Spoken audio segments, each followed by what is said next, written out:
So Bullet Train is what we've promised, and Bullet Train is what you're going to get. Yes. So have you seen this, or is it just me? I have not seen it, no. Because there was a point when you were going to, and then because I think we were doing some publicity stuff, or anyway, that didn't happen. So anyway, Bullet Train, which is currently playing in cinemas, so some listeners may have seen it already.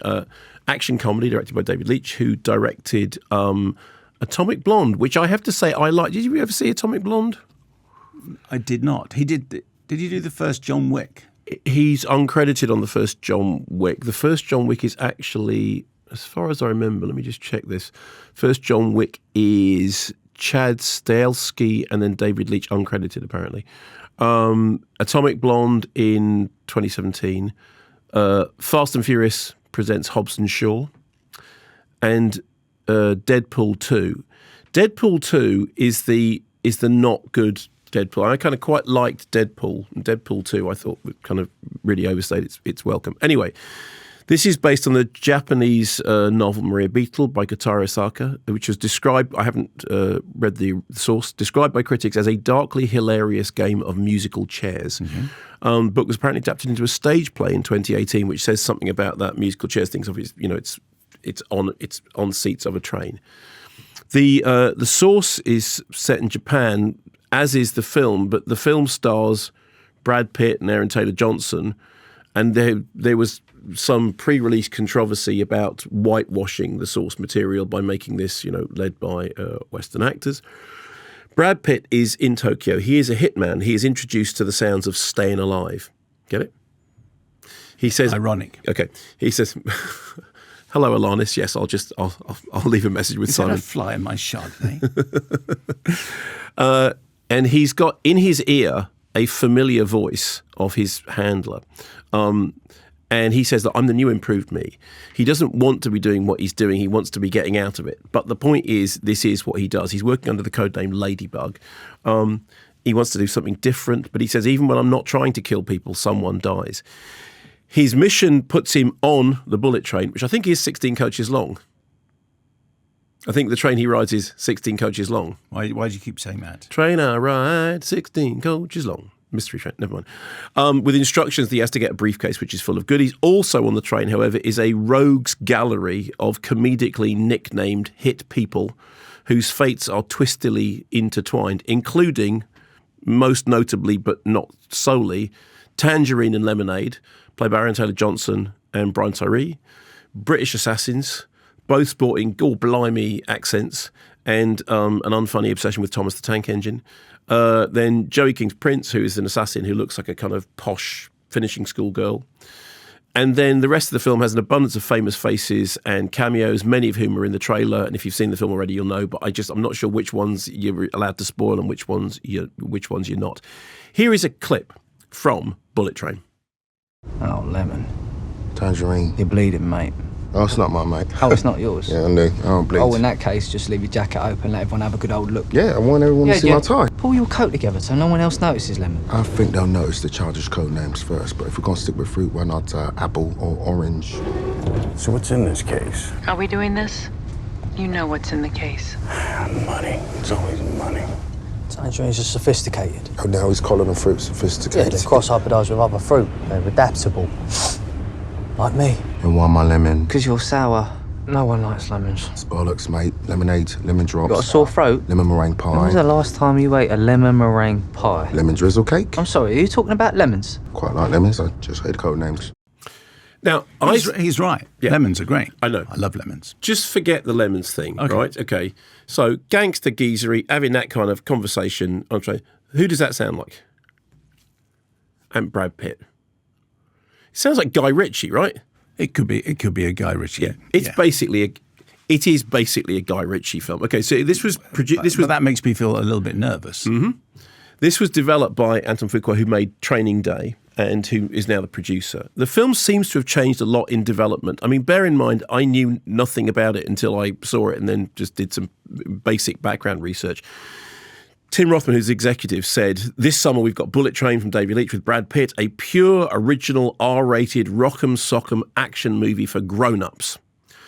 And then Aaron Taylor Johnson was quoted as saying, originally this thing was quite a dark, R-rated, vicious action picture, but we hammed it up and made it fun. I don't know what happened, but it became a comedy. So in that mishmash from source to thing to, action, it's turned into a Guy Ritchie movie. So there are, the names on screen with the geezery things. There is the convoluted sub-Tarantino flashbacks, flash forwards, 26 years later, bring me blah, blah, blah, blah, blah. There's loads and loads of geezery monologues explaining the plot, explaining the thing. And you remember when Guy Ritchie, you interviewed Guy Ritchie about, was it Revolver? Which was the one that was just absolutely bonkers? The one that was about numerology. The one that was about numerology. One, yeah, there's an awful lot of that sort of stuff, and there's a lot of kind of endlessly comic psychobabble. The joke being that that Brad Pitt is a hitman, but he wants to change, so he says hurt people. So but the irony of it is that he's. Then there's a montage. The irony is that he's what? Well, he's a hitman, but he's trying to change. Yeah, they all do that. Then there's a montage of how many people they killed, played out to Engelbert Humperdinck, which sounds funny, but it's not as funny as Tom Jones in Mars Attacks. On the plus side, if you've seen the trailer, you'll know there is an extended sequence in which they have a fight in a quiet carriage, and they have to okay? That's quite a funny joke. It's quite funny, yeah. That's quite a funny joke. On the downside, there's an extended sequence of Brad Pitt being amazed by a Japanese smart toilet, which is a joke so past its tell-by date that even I thought, hang on, you're doing jokes about Japanese smart toilets squirting water up your...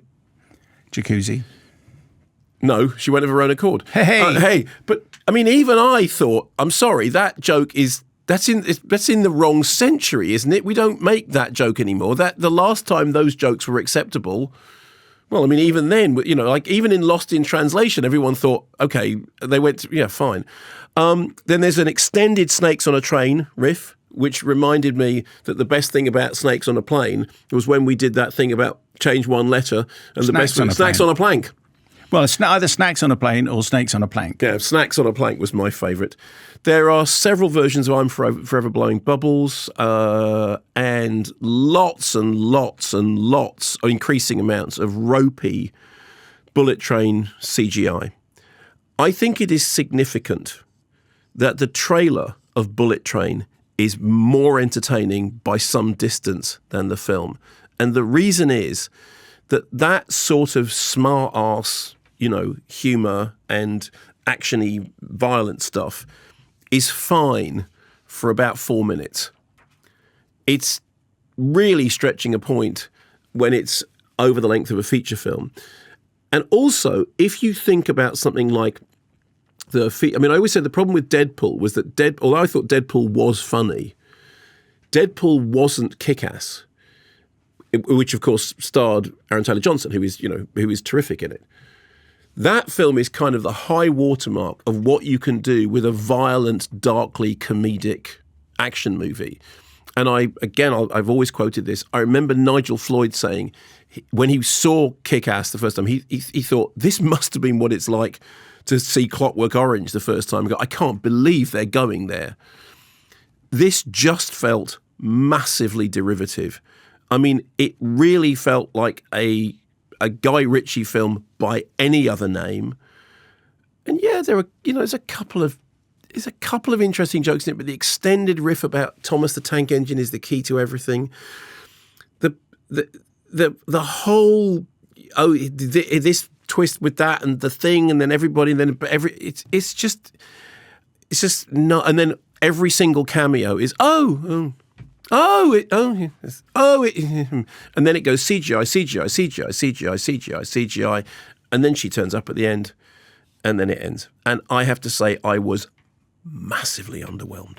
Thanks for watching this video. We hope you like watching it as much as we enjoyed recording it. Why not check out these videos while you're here? To be up to date on all things Kermode and Mayo's Take, follow us on our socials. They're all here below. I mean, why wouldn't you? I would, in fact. Yes, so did I. Yeah.